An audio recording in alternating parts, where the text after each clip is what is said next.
안녕하십니까. 반갑습니다. 네. 어디 할 차례죠? 저번에 어림셈법 할 차례 같은데. 어림셈법. 교재로는 그 291페이지 가시면은 291페이지 가시면은 그 어림셈법 할 차례 맞죠? 그죠? 맞고요. 오늘 프린트 다 받으셨나요? 받으시게 되면은 그 프린트 안 받으셨어요?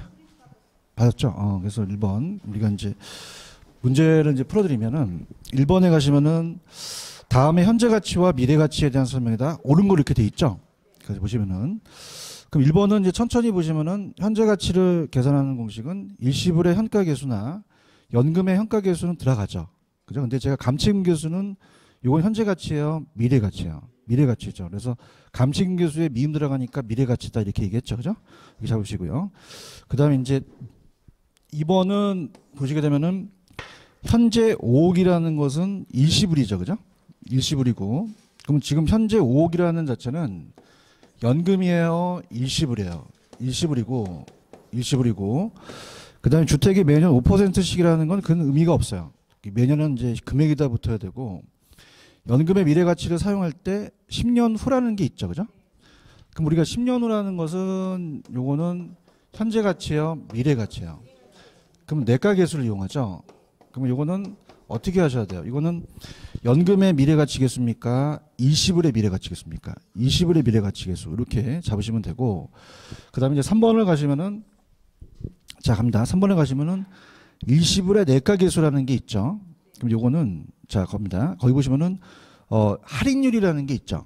그럼 할인율은 요거는 미래가치입니까? 현재 가치입니까? 현재 가치죠.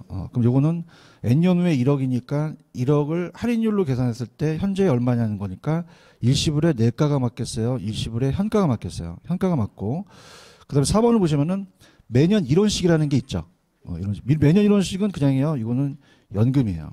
연금이고, 자 어떻습니까? 알퍼센트 이자율로 계속 불입했을 때 N년 후에 얼마가 된다는 거니까 이건 미래 가치죠. 그럼 연금의 현가 계수가 아니라 내가 계수다 이렇게 잡으시면 되고, 그러면 정답은 몇 번이 정답이에요? 5번. 제가 일시불끼리 역수죠. 일시불이 생략될 수도 있어요. 내가 계수와 현가 계수가 역수고, 제가 연내 나오면 감치임 기수죠. 연연 나오면 저당상수니까 몇 번이 정답이다? 5번 이렇게 보시면 되고, 그 다음에 2번의 정답은 몇 번이 정답이겠어요? 2번의 정답은 5번이 정답이죠. 그죠? 그래서 어떻습니까? 1번에 가시면은 자 유효 총소득이 아니라 이건 어떻게 돼요? 유효 총소득과 가능 총소득이 바뀌었죠. 그러면 앞에가 무슨 총소득이 나와야 돼요? 가능 총소득에서 뭘 차감해야 되죠? 공실 및 불량부채를 차감하고 뭘 더하죠? 기타 소득. 그러면 유효 총소득과 가능 총소득이 그냥입니까? 바뀌었습니까? 바뀌었다 이렇게 보시면 되고, 그 다음에 해수 불가능한 임대료라는 자체는 이건 어떻게 돼요? 이거는 공실 및 불량부채죠. 그건 영업경비에 포함되지가 않죠. 그럼 포함이다, 불포함이다. 불포함의 순위로 선정하고, 만약 전액 자기 자본으로 투자했다면 빚을 빌리지 않았죠.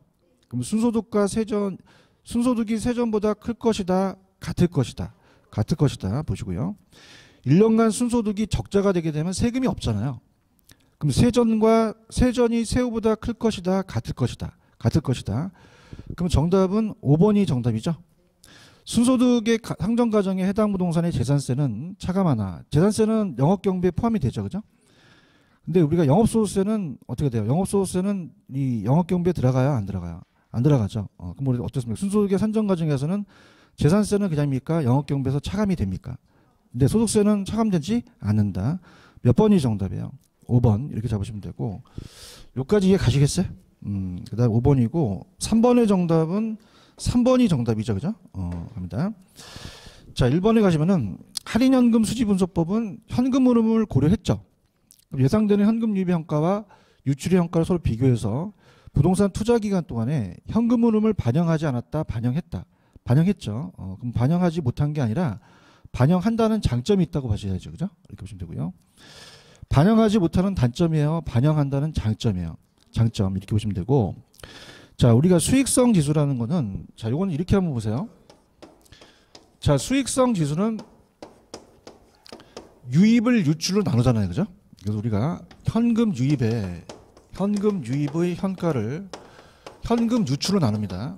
나누게 되면은 자 현금 유출의 현가로 나누게 되면은 자 이건 분모에 대한 분자니까 모에 대한 모의 비율이에요. 유출에 대한 유입이죠. 그런가요? 그러면 어떻게 돼요? 유입과 유출이 그냥요 바뀌었어요.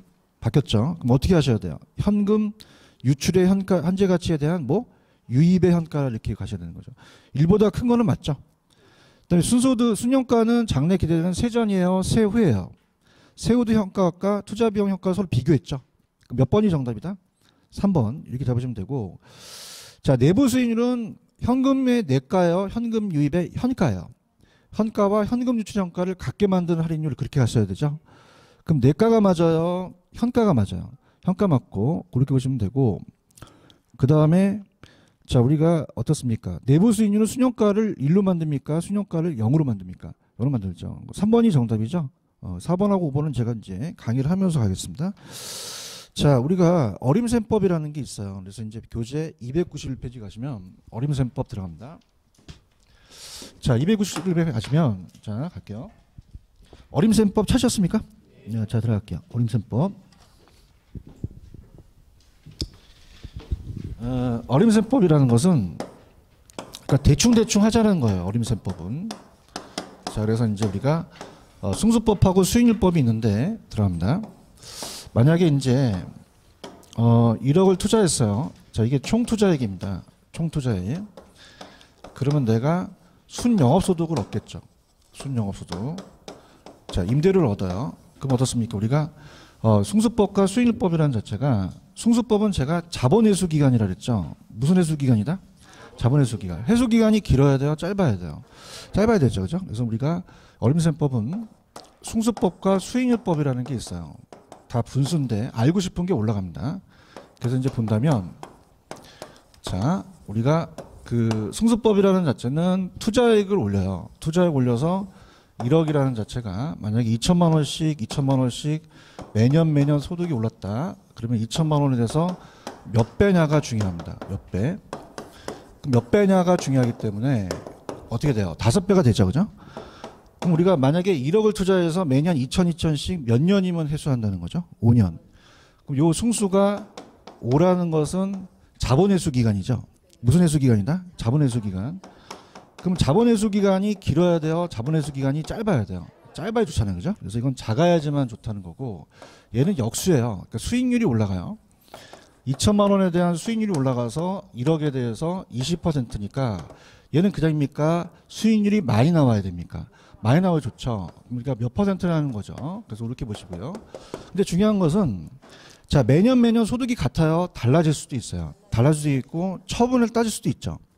그 다음에 제가 이 어림셈법은 화폐 시장 가치를 고려한다 안 한다? 안 하기 때문에 그렇게 보시고 처분도 고려하지 않았죠. 그럼 우리가 여기 지금 보시면은 승수법하고 수익률법이 있죠. 첫 번째 갑니다. 1번 어림셈법은 여러 해요. 딱 한 해 소득. 한 해 소득이라는 건 소득이 똑같다는 얘기예요. 그죠? 그 다음에 화폐 시장 가치를 고려했다 고려하지 않았다. 처분도 고려하지 않았죠. 그래서 이제 계략적으로만 했고요. 그 다음에 승수법과 수익률법이고 자, 승수법은 그냥요 자본 회수 기간이에요. 회수 기간이 짧아야 되죠, 그죠? 그래서 역수 관계가 있는데, 자 우리가 승수가 4가지가 있고 수익률이 있죠. 그럼 우리가 저번에 이제 얘기했는데 총순까지는 그냥요 총 투자액이 올라가요. 총 투자, 저는 지분 투자가 올라가죠. 그래서 우리가 승수법하고 수익률법 저번에 했기 때문에 자 승수법은 4가지 소득이 있어요. 승수법 들어갑니다. 승수법은 총소득이라는 게 있죠. 총소득 승수. 그래서 밑에 보시면 총소득 승수라는 게 있나요? 그래서 우리가 조라고도 얘기를 해요. 총순전후. 그래서 순영업소득 승수. 영업이 생략될 수도 있죠. 이렇게 보시고요. 그 다음에 이제 세전 현금 수지 승수. 수지 승수고 그 다음에 세후 현금 수지입니다. 세후 현금 수지다. 이렇게 우리가 봅니다. 세후 현금 수지. 현금 수지 승수다. 이렇게 본다면 자 우리가 어떻습니까? 조순까지는 총투자가 올라가겠죠. 그죠? 그래서 총투자가 올라가고 자 총투자액이 올라가고 저번 시간에 제가 전후는 그냥입니까? 지분 투자로 올라갑니까? 그거에 대한 얘기는 했었죠, 그죠? 했었고요. 자, 그럼 지분 투자액이 올라가고, 자, 그럼 이제 끝났는데 뭐가 끝났냐? 요 앞에 있는 소득이 있죠. 자, 이게 그냥요 밑으로 내려가죠. 그래서 우리가 총소득이 내려가고, 자, 얘는 무슨 소득이 내려가요? 순영업소득이 내려가고, 자, 얘는 세전이 내려가죠. 세전연금 수지가 내려가고, 얘가 세후가 내려가요. 그죠? 그러면 우리가 요 순소득 순수가 따라서 자본회수기간, 해수기간을 얘기하거든요. 자본회수기간. 그래서 이게 어떻게 돼요? 짧아야 된다는 얘기죠, 그죠? 그래서 여기서 이제 제일 중요한 거는 제가 순소득 순수가 제일 잘 나온다고 말씀드렸죠. 체크하시고 넘기시면 이제 역수관계인데 수익률법이라는 게 있나요? 수익률법은 솔직히 이제 이걸 암기하기가 좀 어려워요. 그래서 그냥 역수관계다만 아시고 계속 반복하다 보면 익숙해지는데 첫 번째 보시면 총 자산회전율이라는 게 있죠, 그죠? 그래서 얘랑 역수인데 총 자산의 회전율은 매출에 대한 회전율이에요. 매상에 대한. 자, 우리가 어떻게 됩니까? 우리가 장사를 하게 되면 빨리빨리 그 손님들이 와서 나가야 되죠. 회전율이 높아야 된다. 그럼 쟤랑 역수니까 총소득이 올라가죠. 올라가고. 그럼 내가 부동산을 총투자했다는 건 부동산을 샀다는 얘기예요. 그래서 부동산의 가치 또는 총자산에 대한 총소득이다. 이렇게 됩니다. 이건 또 어떻게 돼요? 그럼 얘는 수익률은 많이 나와야지 좋은 거죠. 이렇게 보고요. 그 다음에 종합자본환원율이라는 게 있죠. 이건 이제 순소득 순수와 역수입니다. 종합자본환원율 이렇게 됩니다. 자, 그러면 요거를 이제 봤을 때 우리가 순영업소득이 올라가고 위에는 영업소득이 올라가고 여기는 무슨 투자액이 내려가요? 총투자액이 내려가죠. 자, 이렇게 이제 보시면 되고 그 다음에 이제 세전과 역수관계가 지분배당률이라는 게 있나요? 지분환원율이라고도 하는데 지분배당률. 그럼 어떻게 됩니까? 얘는 쟤랑 역수니까 세전이 올라가죠. 세전연금 수지와 무슨 투자로 나눠요? 지분 투자 이렇게 해서 보시고요. 세후 수익률은 쟤도 세후니까 얘도 세후죠, 그죠? 세후 수익률이다. 세후 수익률이다. 이렇게 이제 봐요. 그럼 이제 쟤도 올라가니까 세후 현금 수지를 무슨 투자로? 지분 투자로 나눈다는 거죠. 이해 가셨죠, 그죠? 그래서 이렇게 역수관계다. 그다음에 이제 오른쪽에 가시면은 기타 어림셈법은 저번에 단순회수는 했었죠, 그죠? 회계적 했었고 어림셈법의 한계는 자 얘는 어떻게 돼요? 이 계산된 비율은 한 방법의 계산된 비율 다른 방법에 의해서 계산 비율과 비교하기가 쉬워요, 좀 곤란해요. 할인하지 않았죠, 그죠? 이렇게 보시고 넘겨보시면은 자 우리가 이제 비율 분석이라는 게 있어요. 자 그럼 비율은 비율 갖고 따지는데 특히 이제 오늘 최대 대출 가능을 구하지만 LTV라는 게 있죠. 대부 비율. 이게 이제 가장 출제 빈도가 높다고 볼 수 있습니다. 그러니까 대부 비율은 LTV예요. LTV는 이제 L을 V로 나눈다. 그럼 어떻게 됩니까? 대부 비율이라는 자체는 돈을 빌리는 비율이죠. 그래서 부동산 가치에 대해서 우리가 항상 그 문제를 풀어봤는데 1억에서 만약에 50%를 빌려준다 그러면은 융자액이 5천만 원이잖아요. 그래서 5천만 원이다. 그래서 우리가 부동산 가치에 대한 융자액에 대한 비율이다. 저당 비율이에요. 그죠? 근데 부채 비율이라는 건 얘랑 좀 틀린 비율이죠. 그죠? 그래서 부채 비율은 타인 자본을 자기 자본으로 나눠요. 그래서 얘는 우리가 타인 자본이 이제 부채입니다. 부채로 나오고 그다음에 자기 자본으로 나눕니다. 그럼 우리가 이제 지분에 대한 부채론이 나왔었는데 자 얘가 높아지면 얘도 커지겠죠. 그죠? 당연히. 그럼 얘가 이제 만약에 50이면 어떻습니까? 타인도 50이고 나도 50이 되겠죠. 그죠? 그러니까 우리가 가볍게 본다면 타인이 400원이면 내가 100원 냈다는 것은 4배였잖아요. 그럼 400%라는 건 4배를 빌린 거예요. 그죠? 그리고 이건 이제 1배수니까 100%가 되는데 만약에 타인 돈이 60%다? 그럼 자기가 40%를 낸 거죠. 그럼 우리가 60에서 40을 나누다 보니까 우리가 1.5가 되니까 150%가 돼요. 그죠? 그럼 어떻습니까? 우리가 얘가 높아지면 얘가 높아지죠. 그럼 관련이 있겠죠. 그죠? 그래서 간다면 첫 번째 보시면은 대부 비율이라는 게 있나요? LTV다. 그래서 저당 비율이다. 부동산 가치에 대한 융자액의 비율이다. 이렇게 보시면 되고 만약에 부동산 가치가 하락되면 대부 비율이 100%를 초과할 수도 있다는 얘기를 하죠. 그러니까 처음부터 100% 빌려주는 은행은 없어요. 근데 이제 만약에 가격이 그냥입니까? 하락할 수도 있습니까? 하락하게 되면은 5천만 원까지 100%를 초과할 수도 있다라는 것은 대출 시점입니까? 시간이 지나서 그렇습니까? 지나서 그렇다. 그렇게 보시면 되고. 자, 그 다음에 어떻게 됩니까? 우리가 그 대부비율이 높으면 채무불이행 위험도 높아지죠.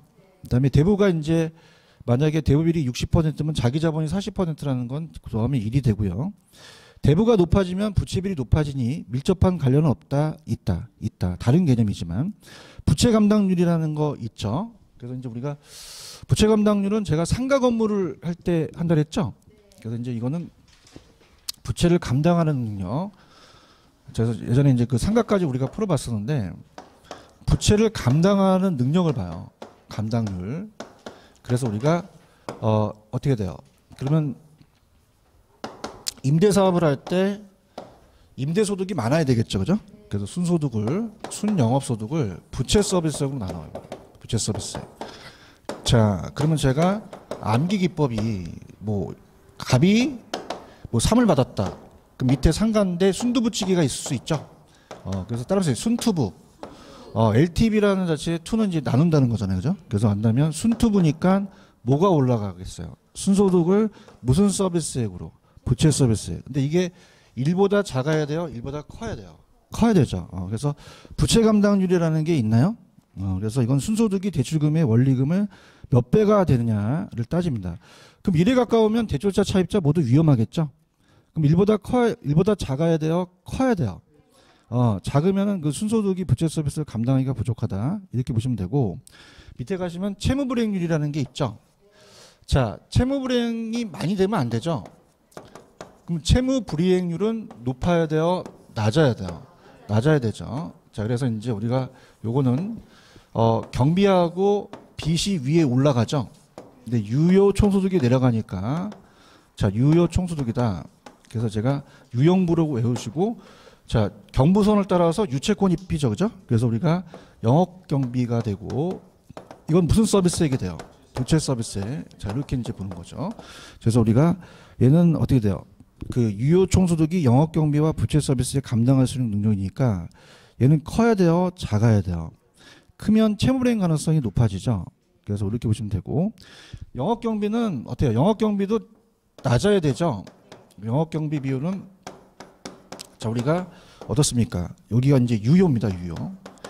유효 조소득에 대해서, 총소득에 대해서 우리가 영업 경비가 차지하는 비율이에요. 그래서 제가 왜 유형순이라고 했었잖아요.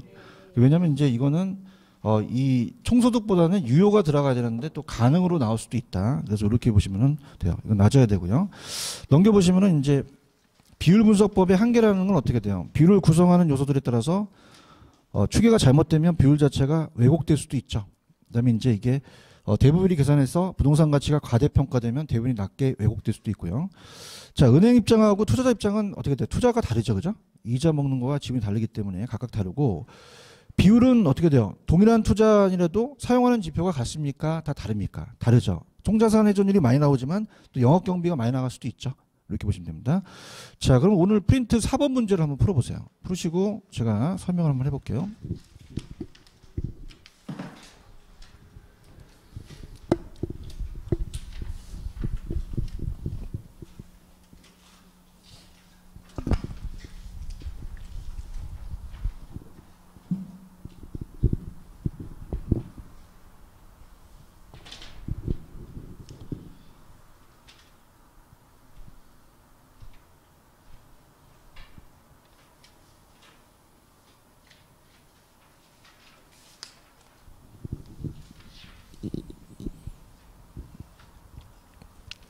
자, 4번 부동산 투자 분석 기법에 대한 설명에 가장 오는 것은 대부가 80이면 내가 20이죠. 그죠? 그러면 40%예요. 부채비율이 400%야. 400%가 되고, 자, 채무불이행률은 아까 제가 유영부라 그랬죠. 그럼 순소득이 들어가야 돼요. 유효 총소득이 들어가야 돼요. 유효 조소득에 대해서 영업 경비와 부채 서비스 비율이다. 그렇게 가야 되죠. 이렇게 보이고 3번을 가시면은, 자, 우리가 부동산 가치에 대한 부채는 저당 비율은 부채 비율이에요, 대부 비율이에요. 대부 비율이고, 그 다음에 부채 감당률이 1보다 작아야 돼요, 1보다 커야 돼요. 커야지만 순소득이 부채의 할부금 상환해도 잔여액이 남죠. 그럼 몇 번만 정답이다? 5번. 대부율이 커지면 지렛대 효과와 부채 비율도 커지잖아요, 그죠? 투자 위험도 증가한다. 그래서 대출이 커지면 싹싹 커진다. 이렇게 보시면 되고, 그 다음에 5번에 가시면은 그 DTI라는 거 아시죠? 그죠? 그래서 이제 우리가 페이지 296페이지 가시면 총부채 상환 비율이라는 게 있어요. 그래서 이제 우리가 이 문제는 이제 오른쪽 문제도 이제 풀어봤고, 우리가 또 5 특강 때 했기 때문에 문제가 약간 다르거든요. 그래서 우리가 LTV하고, 자, LTV는 담보인종 비율이니까 L을 V로 나누죠. DTI는 어떻게 돼요? D를 I로. 그러면 우리가 그 담보인종 비율과 총부채 상환 비율은 다르죠. 그죠? 그럼 우리가 문제를 한번 다뤄볼게요. 4번을 보시면, 우리가 5번을 보시면, 자, 프린트. 서울에 거주하는 A가 다음과 같이 시중은행에 주택담보를 대출을 받았다. 자, A가 받을 수 있는 최대 대출 가능 금액은 얼마냐? 이렇게 돼 있죠. 그럼 이 중에서 큰 금액을 적용시켜야 돼요? 작은 금액을 적용시켜야 돼요? 작은 금액. 그럼 일단 LTV부터 구해야 되죠? LTV가 몇 %죠? 60이죠, 60. 찾았습니까? 60. 들어갑니다. 자, 60%라고 한다면 얘가 60이면 자, 부동산 가치가 지금 5억이잖아요. 그죠? 그럼 5억이면은 얘가 0.6이니까 얼마를 대출받을 수 있어요? 3억이죠. 그럼 어떻습니까? 얘와 둘 중에서 작은 금액을 선택해야 되죠. 근데 DTI가 지금 몇 %라고 돼 있죠? 40%라고 돼 있나요? 40%. 거기다가 연소득을 이제 곱해야 돼요. 연소득. 그럼 연소득이 지금 얼마죠? 6천이죠, 6천. 6천은. 그럼 6, 4, 24, 2,400이 원리금이 되겠죠? 2,400만 원. 그럼 2,400만 원이 원리금이 돼서 자, 어떻습니까? 우리가 그 계속적으로 연습을 했었는데 내가 알고 싶은 대출 가능 금액이라는 것은 여기다가 저당상수를 곱하잖아요. 그럼 저당상수로 그냥입니까? 얘를 나눠줘야 됩니까? 나눠줘야 되죠. 기억하시죠? 그죠? 근데 중요한 건 뭐냐면 사업자금 대출 시 그냥입니까? 연간 부채가 있습니까? 그럼 이걸 빼줘야겠죠. 그죠? 그럼 자, 이게 전체가 2,400이라면 전체 2,400이라는 자체가 지금 원리금에다가 기타 부채까지 생각해 보는 거죠. 그럼 기타 부채가 지금 얼마 있죠? 1,200이 있나요? 연간? 찾으셨어? 그럼 연간 이자를 내고 있으면 더 빌려줄까? 덜 빌려줄까? 덜 빌려서 금액을 까자는 얘기예요. 자, 따라서 원리금에서 깐다. 그럼 2,400에서 1,200만 원을 까라는 얘기예요. 까서 너 2,400원 안 되고 1,200만 원 너 상환할 수 있는 걸로 빌려줄게. 그렇게 가는 거예요. 금액이 낮아진다는 거죠. 그죠? 그럼 어떻게 됩니까? 전체가 2,400에서 1,200만 원을 빼야 되죠. 그러면 1,200만 원을 빼게 되면 실질적으로 그냥입니까? 1,200이 됩니까? 1,200만 원 원리금 상환할 수 있는 능력을 빌려준다는 거예요. 맞나요? 근데 이게 중요한 게 뭐냐면 지금 보통 저당상수가 0.1이 잘 나와요. 얼마가 잘 나온다? 근데 얘네들이 0.12로 낸 건 이유가 뭐냐면 얘가 1,200만 원이 나왔기 때문에 그래요. 왜 그렇죠? 0.1로 하게 되면 딱 떨어지죠. 그래서 0.12가 나오면 의심을 해봐야 돼. 아, 이거 1,200만 원 되겠구나. 아시겠습니까? 그럼 딱 떨어지니까 얼마죠? 1억이 되겠죠. 그죠? 그러면 3억하고 1억 중에서 큰 금액, 작은 금액. 그럼 얼마를 대출해 주죠? 1억을 대출해 주겠죠. 이해하셨죠? 그죠? 그래서 들어갈게요. LTV는 무조건 아시겠죠? 이거 3억 아시겠죠? 이건 아이가 알잖아. 이게 문제니까 그렇지. DTI가 몇 %야? 얼마의 연소득이야? 그럼 2,400이 원리금이죠. 그 원리금을 상환할 수 있는 걸로 돈을 대출해 주겠다는 거예요. 근데 우리가 보통 보시게 되면 0.1로 나올 가능성이 크거든요. 근데 그냥이야 기타 이자가 있어. 2,400에서 1,200을 빼야 되죠. 그럼 1,200이 원리금 상환하는 게 되거든요. 그럼 얘네들이 0.12로 낸 이유가 뭘까요? 1,200만 원이 딱 떨어지기 때문에 그런 거죠. 아시겠습니까? 그래서 1억으로 대출해 주니까 큰 금액, 작은 금액? 얼마가 대출받는다? 1억이라는 거죠. 1번이 정답이죠. 그래서 제가 특강에도 얘기했지만은 우리가 오른쪽에 대출 가능 금액은 그냥입니까? 기타 부채가 없습니까? 없죠. 그렇죠? 얘기 안 한다는 건 이게 못 알아듣는다는 건데 지금 5번에 가시면 연간 대출이 있잖아요. 아까 근데 우리 책에서는 대출이 없었어요. 알겠습니까? 그러면 대출이 없으면 그냥 2,400에다가 0.12로 나누게 되지만 1,200만 원이 있으면은 거기서 1,200을 까라는 얘기예요. 얘기 좀 해봐요. 무슨 알겠어요? 이게 문제 내준 이유가 있다니까요. 그러니까 그때 풀었던 거와 좀 다른 게 기타 부채를 2,400에서 까서 1,200에 대해서 0.12니까 1억만 대출해 주겠다는 거죠. 아시겠습니까? 그러면 기타 부채가 있다는 건 그냥요 금액이 적어져요. 적어진다는 얘기죠. 이거 아시겠습니까? 그럼 정답 몇 번? 1번이 정답이죠. 체크하셨죠, 그죠? 됐고요. 넘어갈게요. 금융으로 갑니다. 금융으로 가시면은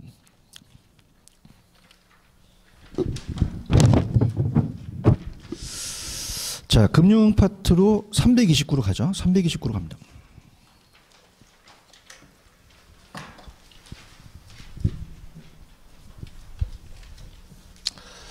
자, 그래서 329에 이제 금융으로 가는데, 이제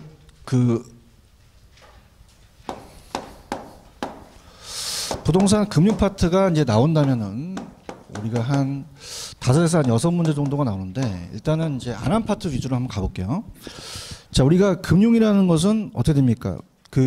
이 금융은 자금의 융통이고 부동산이니까 신용대출이에요, 담보대출이에요. 그럼 토지금융이 주종이에요, 주택금융이 주종이에요? 주택이죠. 그럼 넘겨보시면은, 자, 우리가 거기에 330페이지로 가시면은 330에 소비자금융과 공급자금융이라는 게 있나요? 찾으셨어? 그럼 소비자금융은 그냥이야, 이게 담보대출이야. 그러면 우리가 공급자금융에 비해서 장기가 저리가 되고 대출은 일시불이고 장기 분할상환이죠. 근데 공급자는 건축대부라고 기억나세요? 그죠? 그럼 건축대부는 그냥입니까? 건축의 진척도에 따라 빌려줍니까? 진척도에 따라. 그러면 우리가 대출에 대한 거는 단계적으로 빌려주고 나중에 일시금 상환하죠, 그죠? 이렇게 보시면 되고요. 그러면 좌측의 금융에 대한 기능이라는 것은, 자, 우리가 수요도 많이 빌려주고 공급도 많이 빌려주면 그냥입니까? 거래가 활성화됩니까? 활성화되고, 그 다음에 공급자 금융을 많이 하게 되면 공급이 많이 나오죠. 그 다음 우리가 청약제도 아시죠? 그럼 저축을 유도하고 주택자금을 조성하고 경기가 조절되고 주거가 안정되는데, 오른쪽 가시면 지분금융과 부채금융이라는 게 있나요? 제가 특강 때 메자닌 금융이라는 거 얘기했죠. 그래서 이제 요거까지 이제 보셔서 이제 정리를 하시는데 331페이지 가시면 무슨 금융과 무슨 금융이 있어요. 지분과 부채. 이 두 가지를 가지고 우리가 시험 문제 내요. 작년에도 나왔는데 들어갑니다. 그럼 지분은 내 거고 부채는 남의 거죠. 그래서 지분으로 암기하시는 게 좋아요, 부채로 암기하시는 게 좋아요? 부채가 딱 정해져 있죠. 부채금융, 지분금융과 부채금융. 모의고사에서 제가 찍어드렸잖아요. MBB 나왔죠, 그죠? MBB. 그래서 이렇게 보시면 되면 부채금융으로 가시는 게 좋아요. 부채금융. 왜냐하면 이 채자가 그냥요 빌릴 채자예요. 그럼 사채나 채권이라는 게 들어가죠. 그렇죠? 그다음에 이제 우리가 어떻습니까? 저당이라는 거와 담보라는 거가 들어갔다. 이런 게 들어가면 다 그냥요 부채예요. 부채죠. 그럼 우리가 이제 이 저자분이 얘기한 내용도 가야 되니, 지분은 내 거죠. 그럼 우리가 주식회사가 주식을 발행하죠, 그죠? 주식회사가 아니면 법인이나 개인의 지분금융을 판매해서 우리가 이제 가고, 부채는 자금을 필요한 자가 저당을 설정해서 얘는 그냥요 사채를 발행해요. 타인 자본을 조달하죠. 지분은 투자자가 배당을 먹고 부채는 이자를 먹어요. 그죠? 문제 어디가 시험 문제냐면, 동그라미 4번을 보시면 지분금융의 대표적인 게 주식을 발행한다고 돼 있죠. 그래서 우리가 리츠가 있잖아요, 그죠? 리츠가 있고 펀드가 있고 신디케이트, 조인트 벤처, 공모에 의한 증자가 있는데, 자, 이걸 암기하니 어떤 거를 부채를 하는 게 빨리 맞춘다는 거죠. 채권과 사채고 여러 가지가 있는데, 자, 우리가 이제 모의고사 나온 게 MBB 기억나시죠? MBB는 이제 오늘 나갈 거예요. 그래서 이게 주택 저당, 오늘은 금융 파트가 안 한 쪽으로 좀 많이 나가겠습니다. 그래서 주택 저당 채권에 대해서 담보부 채권이에요. 이따 나갈 건데, 자, 그러면 얘는 저당 채권 담보가 다 들어갔잖아요, 그죠? 이게 부채가 되고요. 근데 주의하실 게 ABS를 주의하시라고 그랬어요. 자, ABS는 원래는 자산 담보부 주권이 맞죠? 그래서 우리가 번역을 한다면 원래는 자산 담보부 주권이 맞아요. 담보부 주권이 맞는데, 자, 이걸 그냥요 유도가 주권이라고 나와요. 그러면 자산을 유동한다는 건 틀린 건 아니죠. 근데 자산 유동화 주권이라는 자체는 여기는 채자와 담보 저당이 안 들어갔잖아요, 그죠? 그러니까 이거 좀 주의하시고, 그 다음에 담보신탁이라는 게 있나요? 담보신탁. 자, 이 담보신탁이라는 자체가 우리가 신탁증서금융이라고 얘기를 해요. 그래서 이제 우리가 신탁회사에 담보로 신탁을 맡기기 때문에 만약에 담보신탁이 나오면 담보라는 게 들어갔잖아요. 근데 우리가 신탁증서금융은 담보라는 얘기가 안 들어가죠. 그래서 이제 그거를 우리가 꼭 체크를 해 봐야 된다. 그렇게 말씀을 드렸고, 그 채자나 저당이나 담보가 들어가면 그냥입니까? 다 부채입니까? 부채죠. 이해 가셨어요? 그럼 이제 문제를 한번 풀어볼게요. 저번에 우리가 특강 때 한 건데 387페이지로 가시면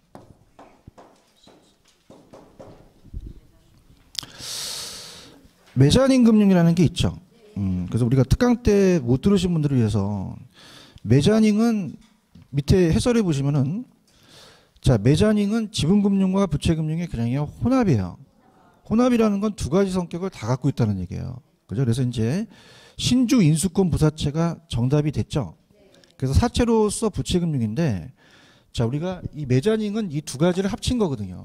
그래서 메자닝. 그래서 메자닝 금융은 뭐와 뭐를 합친 거예요? 지분과 부채를 합친 거죠. 그래서 이제 우리가 신주 인수권 부사채라는 것은 자, 체계는 없으니까 한번 들어보세요. 얘도 원래 그냥요 사채였어요. 근데 미리 정해진 가격으로 신주를 주식을 배정받을 수 있는 권리를 부여받는 거예요. 그러면 그냥입니까? 두 가지 성격을 다 갖고 있습니까? 다 갖고 있죠. 거기 지금 보고 계시죠? 그래서 이거는 이제 우리가 원래는 채권을 매입했는데 사채지만 그냥입니까? 신주로 인수권을 줍니까? 주식 인수권이 주죠. 그죠? 그래서 우리가 혼합형이다. 주식 인수권을 주기 때문에 이거는 메자닌 금융으로 가는 거죠. 그죠? 그다음에 전환사채라는 게 있죠. 전환사채는 아직 시험 문제는 안 나왔어요. 그러니까 전환사채는 말 그대로 그냥입니까? 전환을 합니까? 그러니까 미리 일정한 시점에서 전환 가격으로 주식으로 전환할 수 있는 채권이에요. 그죠? 그러면은 원래는 얘도 어떻습니까? 전신주라고 암기하라 그랬죠. 그죠? 전환사채. 그래서 전환사채는 원래는 그냥 했어요. 얘도 채권이었어요. 채권이었는데 나중에 전환을 해주죠. 그래서 이제 우리가 주식으로 인수권을 이제 우리가 줬던 것과 같이 주식으로 전환하니까, 자, 그냥입니까? 전환하는 채권입니까? 그럼 두 가지 성격을 다 갖고 있다는 거예요. 그래서 제가 특강 때 어떻습니까?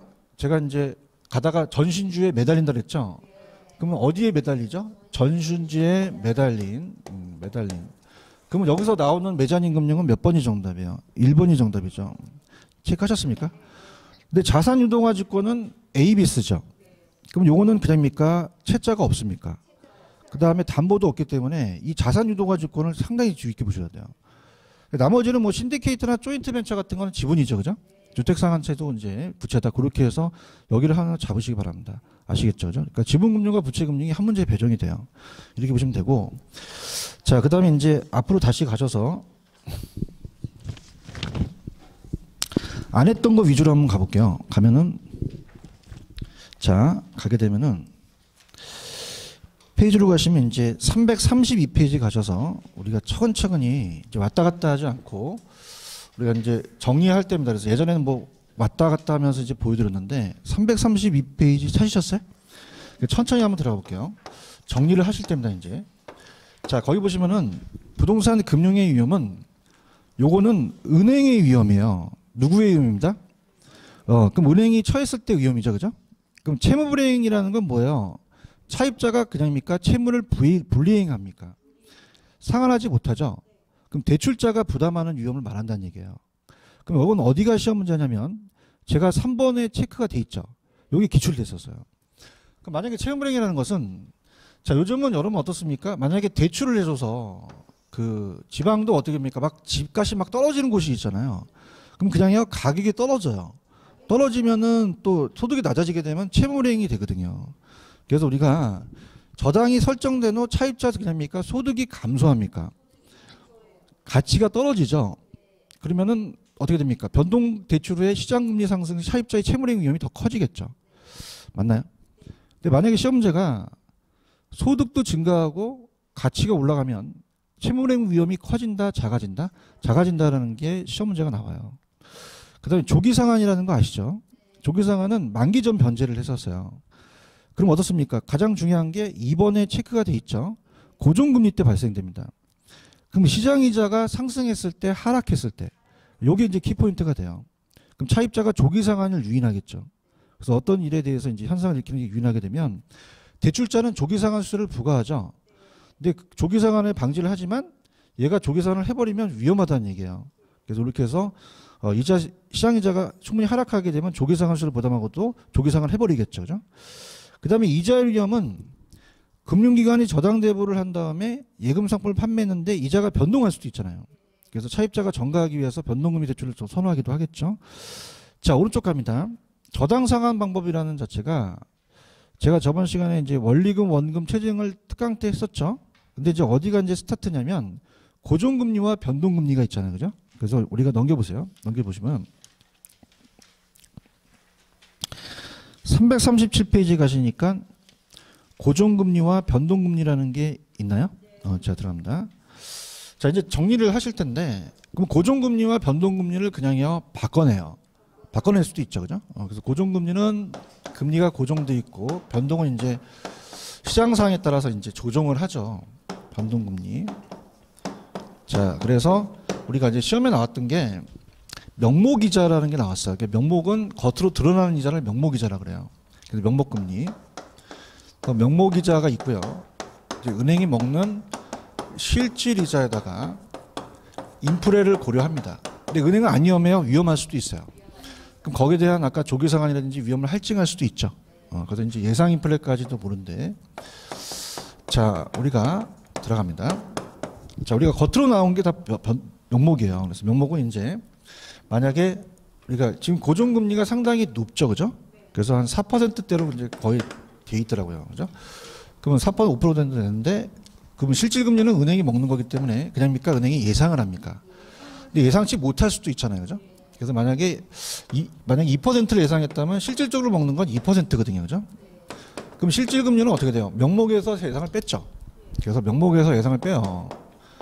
명목에서 예상을 빼기 때문에 4에서 2를 빼니까 2가 되잖아요. 근데 그냥 다 예상치 못할 수도 있다. 그럼 예상치 못한다는 것은 우리가 문제를 풀어봤지만은 추가적인 실제 인프레가 커졌다는 얘기죠. 그러면 실질이자가 상승하겠어요? 하락하겠어요? 하락하죠. 아니니까 여기서 빼서 이걸 또 뺐잖아. 다시 갈게. 이게 나온 건 알겠어? 어떻게 나온 거야? 4에서 2를 뺐잖아. 지금 무슨 금리 하는지는 절대 알아야 돼. 그래서 지금 헷갈린 거야. 이거 바뀌어 안 바뀌어? 안 바뀌죠. 맞아요? 그럼 은행이 그냥이야? 손해야? 손해죠. 인플레는 올라갔는데 지가 이걸 못 바꾸니 손해가 되겠죠. 아시겠습니까? 그러면 실제 그냥입니까? 실제 인플레가 더 높아졌습니까? 높아졌죠. 3%니까. 맞아? 그럼 은행이 그냥이야? 이자가 하락해. 하락하죠. 맞아요? 그럼 대출 기간이 그냥이야? 손해야? 차입자가 이익이 되겠죠. 그죠? 그래서 우리가 대출 기간이 이익이다, 손해다. 손해고 차입자가 이익이 있겠죠. 그러면 고정금리가 높을 수밖에 없는 거죠. 그죠? 대출 시점에서. 그럼 대출 시점에서는 변동이 높아요, 고정이 높아요? 고정이 높죠. 왜냐하면 그냥이야 은행이 위험해요. 위험이니까 인플레를 더 가산할 수밖에 없다는 거죠. 아시겠습니까? 그럼 우리가 이 위험을 차입자한테 전가시키는 게 그냥이다, 변동이다. 그럼 변동은 어떻게 됩니까? 명목이 나중에 바뀔 수도 있죠. 그러면 차입자한테 전가시킨다. 요거 이해 가시겠어? 그럼 고정금리는 아까 조기상환이라는 거 기억나시죠? 조기상환이 됐다는 건 시장이자가 상승했을 때, 하락했을 때. 그래서 우리가 두 가지를 봐요. 지금 명목은 바뀌어요? 이게 안 바뀌어요. 안 바뀌죠. 그럼 저당이자율이 만약에 지금 4%라면 이건 그냥입니까? 고정돼 있습니까? 그럼 시장이자가 바뀔 수도 있죠. 그럼 시장이자가 하락하면 아까 조기상환이라는 게 있었어요. 그죠? 그래서 우리가 시장이자율이 하락하면은 차입자는 그냥요 조기상환을 유인해요. 유인하죠. 그럼 조기상환을 합니다. 그러면 차입자가 조기상환을 하게 되면은 은행은 위험하죠. 거기에 대한 조기상환수를 부과하겠지만 대출자는 거기에 대한 그 손실이 와요. 그 조기상환 위험이라고 하겠죠. 근데 만약에 시장 이자가 높더라도 위험은 오죠. 그럼 시장 이자가 높아지면은 차입자가 조기 상환을 하겠어요? 기존 대출을 유지하려고 하겠어요? 반대죠, 반대. 그죠? 그래서 할인을 해준다고 얘기는 하지만 기존 대출을 유지하기 때문에 자, 어떻습니까? 대출자 입장에서 손해죠. 그럼 수익성이 악화된다는 거예요. 이해 가셨습니까? 그렇게. 그러면 이제 그냥 다 변동으로 가야 된다. 변동. 근데 변동은 이제 대출금리라는 것은 대출금리는 기준금리라는 얘기 많이 들어보셨죠? 가상금리를 더해버려요. 기준금리에다가. 그래서 기준금리에다가 가상금리를 더한다. 그래서 기준금리는 CD하고 코픽스라고 얘기했죠? 요즘은 다 코픽스로 좀 많이 이용하는데 자, 그래서 이제 어떻습니까? 그럼 얘네들은 다 그냥 해요. 기준금리예요. 그럼 얘가 조정이 되면은 얘도 높아지겠죠? 그래서 가상금리는 차입자에 따라서 처음에 고정돼 있다는 거예요. 자, 그럼 우리가 어떻게 이제 은행이 이자를 먹냐면 자, A은행이 먹는 게 만약에 갑이라는 애가 예치를 시키면 예금금리를 주죠. 그럼 그냥입니까? 담보대출 해줍니까? 담보대출 해줘요. 우리한테. 그럼 우리가 자금을 대출해주면은 대출금리를 주죠. 그러면 보통 요새 예금금리가 높아요? 낮아요? 그러면 한 연 2%라고 한다면 얘가 4%면 중간에 마진을 먹는 거죠. 그죠? 그럼 은행은 요 기준금리를 예금금리로 설정해요. 무슨 금리로 한다? 그러면 예금금리하고 대출금리에서 어떻게 높아야 돼요? 대출 높으니까 가산을 해야 된다는 얘기죠. 아시겠습니까? 그럼 우리가 기준금리가 높아지면 대출금리도 어떻게 돼요? 높아지는 거죠. 가상금리는 차입자에 따라 틀려지는 거죠. 갈게요. 자, 지금 337페이지 고정이자율이라는 게 있나요? 자, 이거는 시장이 이제 1번 고정된 이자고 2번에 가시면 인플레이션 등에 의해서 시장금리가 상승하게 되면 대출기간이 그냥입니까? 수익성이 악화됩니까? 악화되고 금리가 하락하면 조기상환이죠. 차입자가 불리하고 차입자가 조기상환하게 된다. 그럼 대출기간은 차입자의 조기상환 위험에 노출돼 있죠. 금리변동에 대출자가 부담하고 그래서 아까 4번에 가시면 고정금리가 변동금리보다 초기금리가 낮아요? 높아요? 높죠. 그러면 조기상환할 경우 일정 기간 동안 차입자가 조기상환 수수료를 또 부과하겠죠. 그다음에 이제 이 이자율 조정 주기는 이제 고정돼 있으니까 고정 이자율 융자는 이제 조정 간격이 매우 길죠. 끝까지 가니까 조정 주기가 만기로 가겠고 변동으로 이제 융자를 간주하겠죠. 자, 그럼 밑에 가시면 변동 이자율 1번 가볼게요. 자, 변동은 이자율 변동 위험의 전부 혹은 일부를 누구서부터 누구로 전가시키죠? 대출자에서 차입자. 그럼 사전에 약정된 기간이 있죠. CD가 뭐 3개월마다 6개월마다 이렇게 갈게. 그럼 고정의 저당 이자율 변동의 전적으로 이제 대출자가 부담한 약정을 보완하기 위한 거다. 넘겨볼게요. 그러면 변동은 이자율 변동 부담을 상당 부분 누구한테 전가시킬 수 있어요? 차입자. 그러면 채무행 위험은 더 커지겠죠. 그래서 이제 고정보다 크다.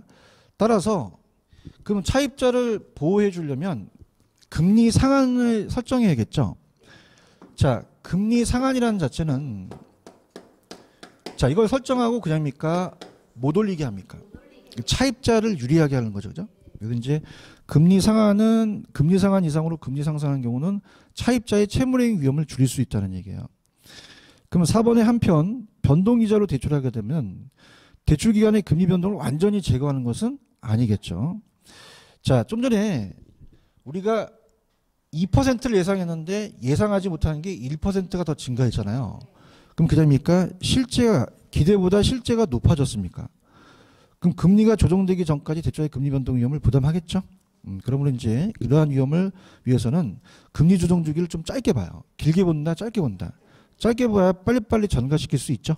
그래서 금리 변동 주기를 짧을수록 금리 변동 위험은 차입자한테 더 많이 전가한다. 자, 이렇게 보시면 되고 밑에 가시면 변동은 기준금리에다가 가산을 더하죠. 그럼 기준은 제가 아까 어떤 금리로서 기준한다 했어요? 예금, 그럼 대출이자가 더 많아야 되죠. 그럼 마진을 더 플러스하는 거죠. 마진은 차입자의 연체 시점에 따라 달라지는 거예요. 그 변동은 기준금리가 변함에 따라서 과거 CD를 많이 사용했는데 요즘은 코피스를 많이 사용한다 했죠. 그래서 가산은 차입자의 그냥입니까? 신용도에 따라 달라집니까? 신용도에 따라. 그래서 이제 우리가 CD는 양도성 예금 증서예요. 그럼 우리가 CD 같은 경우는 은행 가면은 예금을 하면 통장을 주죠. 그럼 얘는 그냥입니까? 증서를 줍니까? 그럼 거기에 대해서 이제 먼저 이자를 주고 나중에 그걸 상환하는 거거든요. 양도할 수 있고요. 그래서 CD가 제가 짧다 그랬죠. 몇 개월이라고 그랬죠? 보통 3개월이라고 그랬죠. 근데 코픽스는 다음에 자금 조달 비용 지수. 그 은행이 자금을 조달하는데 비용이 들어가잖아요. 그럼 거기 안에 또 CD 상품도 들어가거든요. 그러니까 여러 가지 평균을 내기 때문에 얘는 기간이 짧다 그랬어요? 좀 길다 그랬어요? 길죠. 그래서 우리 6개월에서 1년 정도니까 자, 코픽스가 또 글씨가 더 길죠. 그래서 이렇게 그래서 이제 예전에 시험에 나왔었는데 이 코픽스는 대출금리예요? 기준금리예요? 대출금리가 아니죠. 그죠? 그래서 어떤 미친놈이 잘못 내갖고 이 코픽스를 대출금리로 냈어요. 대출은 그냥입니까? 가상금리를 더한 겁니까? 잘못 냈거든요. 그래서 이 시청을 받아줬어요. 그러면 이제 얘네들이 이 코픽스는 대출이다, 기준이다. 기준이죠. 그럼 얘가 높아지면 대출금리도 높아지겠죠. 아시겠죠? 그렇게 정리하시면 돼요. 이해 가셨습니까? 이렇게 보시면 되고, 그 다음에 이제 넘겨보시면은, 자, 넘겨보시면은, 페이지 가시면은 이제 그 333페이지로 가셔서, 자, 지금 원리금 상환, 원금 체증식이 제일 중요하다 그랬죠? 얘가 이제 거의 시험 문제 거의 99% 나와요. 그리고 우리가 계산 문제까지는 이제 나오기 때문에 CD는 그냥이에요. 양도성 예금 증서예요. 그럼 이거는 3개월마다 조정되죠. 그래서 은행이 단기 자금을 조달하기 위해서 발행하는 어음 준서예요. 그럼 만기가 되면 은행은 예금 증서 소지자한테 액면 금액을 지출해 주는데 그냥 이거는 CD 금리는 그냥이다 기준금리다. 기준금리 3개월이다. 그냥 그렇게만 가지고 가시고요. 코픽스는 제가 자금 조달 비용 지수라고 얘기했죠. 그래서 예금은행의 자금 조달 비용을 가중평균에서 반영합니다. 그래서 주택담보대출 기준금리가 얘가 기간이 좀 짧아요, 길어요. 긴 상품이 좀 우리가 추가돼서 요즘은 코픽스를 많이 또 사용해요. 그죠? 이렇게 보시면 되고 역저당이라는 건 연모기준은 이따가 제가 주택연금이라고 들어보셨죠? 그죠? 그걸 하니까 지금 원리금, 원금 체증식이라는 게 있나요? 여기 이제 다음 시간에 할 텐데 자 우리가 원금 만기 일시 상환이라는 얘기 들어보셨죠? 자 그럼 그냥입니까? 이자만 냅니까? 이자만 내서 만기에 원금을 상환해요. 근데 얘네들은 거치기간이 있을 수도 있고 없을 수도 있지만 일반적으로 다 거치기간이 있어요. 그럼 거치기간 동안 그냥입니까? 이자만 냅니까? 그럼 거치기간이 끝나면 상환을 해야 되죠. 그 뭐와 뭐를 같이 상환해야 돼요. 원금과 이자를 같이 상환하는 거죠. 맞습니까? 우리가 공부를 했으니까 젊은 신혼부부 같은 경우는 어떤 상황이 바뀌었어요? 체증식이라는 게 낫겠죠. 그래서 얘네들은 우리가 젊은 층에 대한 계층들은 체증식이 좋다는 건 우리가 시험 문제 물어봐요. 알겠죠? 그죠? 얘네들은 왜 그럴까요? 처음엔 소득이 많아요? 소득이 적어요? 그러면 부담이 크거든요. 이 은행에서 이자를 못 내게 되면 경매 처리가 들어가요. 그럼 얘네들은 어떻습니까? 완전히 위험하잖아요. 그럼 처음에는 부담이 작은 게 낫죠. 그 다음에 그냥요 소득이 계속 증가를 해요. 그럼 월급이 올라가잖아요. 그럼 상한에 따라서 내는 체증식이 유리하죠. 그렇지만 전체적으로 봤을 때는 그냥입니까? 이자가 높습니까? 납부할 금액은 좀 불리하죠. 그죠? 이렇게 합니다. 근데 이제 아직은 안 나왔지만은 원금 균등은 그 중장년층들이 낫다는 얘기죠. 이 사람들은 그냥요 처음에는 소득이 많아요. 많은데 점점 이게 은퇴를 하죠. 그럼 처음부터 많이 갚아나가는 거예요. 아시겠습니까? 근데 원리금 상환은 그냥요 장기로 가요. 장기. 그래서 원리금 상환을 일반적으로 많이 사용돼요. 그죠? 이렇게 해서 이제 세 가지가 있다. 그렇게 보시면 돼요. 조금만 쉬었다가 갈게요.